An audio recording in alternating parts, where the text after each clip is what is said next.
Hi, welcome to a regular weekly edition of the NWI.com Political Roundtable for Thursday, February 13th.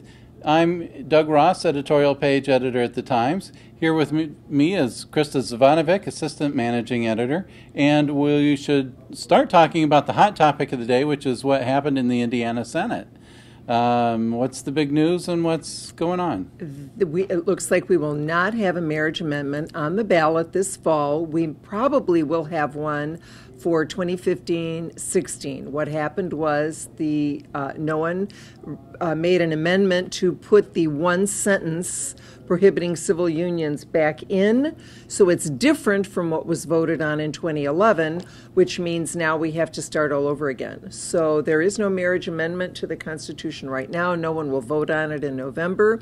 The Senate is expected to pass the new amendment without the troublesome sentence in which they had to have another amendment or piece to it to explain what they really mean and that they don't want to prohibit civil unions, or at least not prohibit employers from giving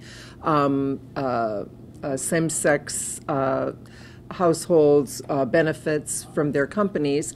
But it looks like for now, just the one sentence, if the Senate votes on it, they might not vote on it. And Lonnie Randolph v. Chicago said, I hope they don't vote on it and we can end this once and for all, but that doesn't look likely.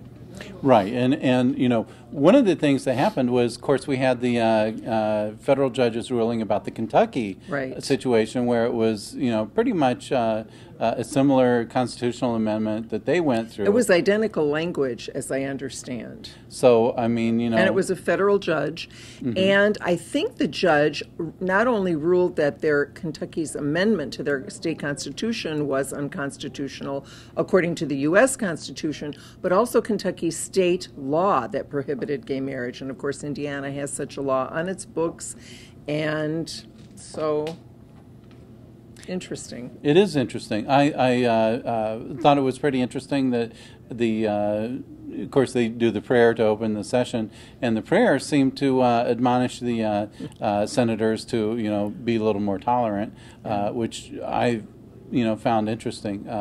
Mike Delph tweeted out, the state senator, I should say, tweeted out that there just wasn't the support to be able to pull off the amending the... Yes, earlier in the day, both AP reported that Mike Delph and Cruz, I can't think Dennis of his, Dennis right, Cruz, from Auburn, had written an amendment and had proposed it to add the second sentence and vote on it, and nothing happened. And it's interesting also to note that the Kentucky federal judge that ruled on Kentucky's constitutional amendment was appointed by George H.W. Bush. But he did not, his opinion was not rhetorical and being tolerant. He based it on, he had some pretty good arguments in the decision. I read it last night. So he was very careful to defend his ruling. So it's interesting. It might be grinding to a halt. Well, going forward, you know, let's look at the November election. You know, I don't think it'll be so much an issue around here in the primary, but in November, I'm sure this is going to affect voter turnout. I mean, if, you know, you'd have a huge Democratic turnout, I would think, and, you know, not just Democratic, but people who are less conservative, moderates, I think would show up in droves if that were on the ballot. Of course, you know, it doesn't look like it will be. So what do you think turnout's going to mean for... I don't know. Maybe not good. Well, I might not be any turnout at all, but it might be people who would like to see it on the ballot and who want to put people into positions that could make that happen in 2015-16.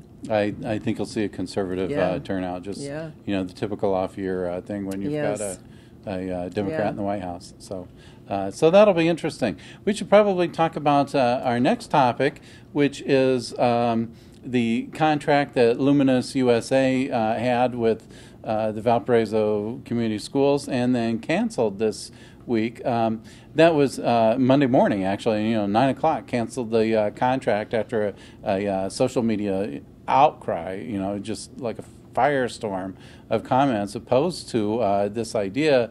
The contract, and you can jump in any time. But no, please explain okay. it, because I don't really know that much Sure. about it. So the contract was to have 25 to 30 Chinese students come to Valparaiso, attend Valparaiso High School. They'd be living in the University Village apartments.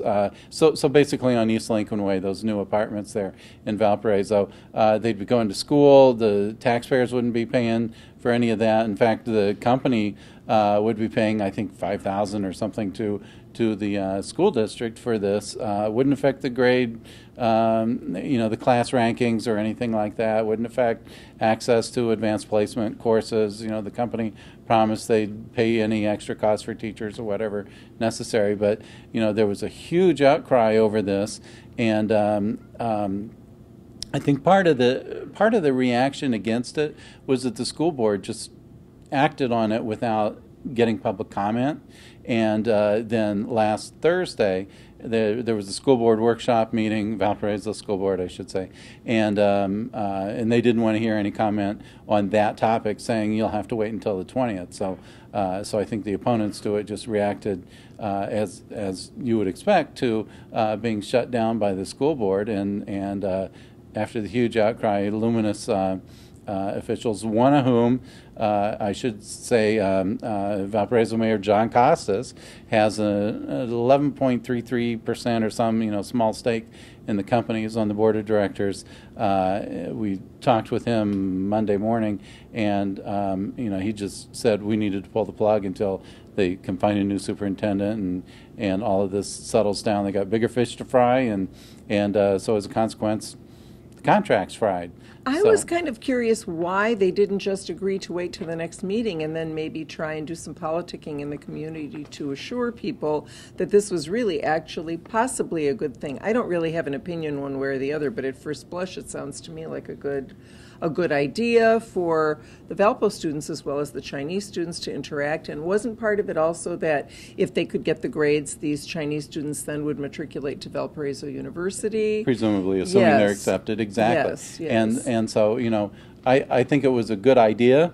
I think it was just poorly executed in this case, and we might see that come back around as things settle down and do it, the right way this time, where hopefully the school board will invite comment and everything before they act on it, rather than comment afterward. And then hopefully, if they get the school board's culture changed, then maybe these cultural exchanges can be pulled off a little better. And also have a venue where maybe actual facts, objective facts can be brought forth, because as we all know, all too often, things on social media, no matter how well-intentioned, sometimes it's like Chinese telephone, and crazy facts and crazy assumptions get bandied about as though they're real facts. Exactly. And so they should have had, Lumenus should have had a fact sheet out and the whole bit. Right. So, I think they've learned. I think it'll come about right the next time it'll be interesting. This comes up. Yeah. Speaking of fact sheets and doing things right and all of this,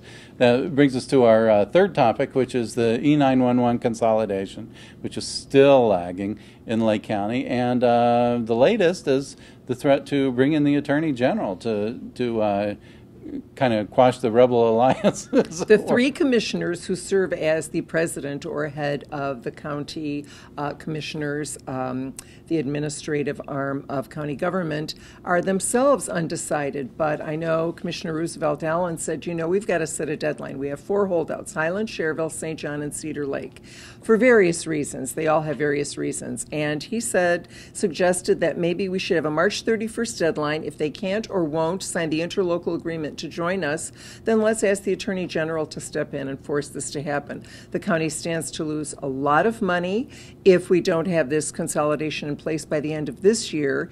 And it seems like the county has ponied up more money than it said it would originally. And the other piece of it that's somewhat heartening is it looks like the total cost might be somewhere around the 19-20 million cost rather than the 36 million originally bandied. There are 4 companies, 2 in Texas, 1 Virginia, and then 1 Motorola in Schaumburg, which the police chiefs and fire chiefs on the technical committee wanted all along. And they, of course, gave that company a higher rating, but at least it's competitive, and they're looking competitively. So, but however, Commissioner Repay suggested, and Tippy suggested, well, let's not, it's not in our best interest to be so heavy-handed and set this deadline. And Repay suggested that there is enough money and enough agreement that they could go forward with it, and the holdouts would still be held out. So I don't know how that would quite work, but it's interesting. And their next meeting, I think, is next Wednesday, February 19th, when they approve of the contract. So things really are actually moving along quickly now, save for the 4 holdouts. Well, and they have to, because the deadline's by the end of the year. Right. You mentioned the millions of dollars that the county stands to lose. That's money that comes from the 911 fee on your phone bill. There's a surcharge there, and I'm not talking just landlines, which are rapidly disappearing, but cell phones as well. And it used to be that they didn't have that for the prepaid cell. Like you buy you buy minutes and add it to your phone. So now those are done as well. So everybody's paying into this thing. If you're talking on the phone, you're paying. And you stand to lose that money. More important, you stand to really get the county in trouble with, there's got to be some accountability here. So, there could be some legal action that would end up costing the county money for attorneys as well. So, good point. Bringing in the Attorney General, I think, is a pretty good idea. Just get her done. This has dragged on long enough. 4 or 5 years. Exactly. I mean, the law's been in place. We're the only county of 92 in the state that has yet to do this. Well, welcome to Lake County. What can you say? So I'm afraid that's all. On that note. On that note, that's all the tuned. time we have. Thank you for watching this regular weekly edition of the NWI.com Political Roundtable.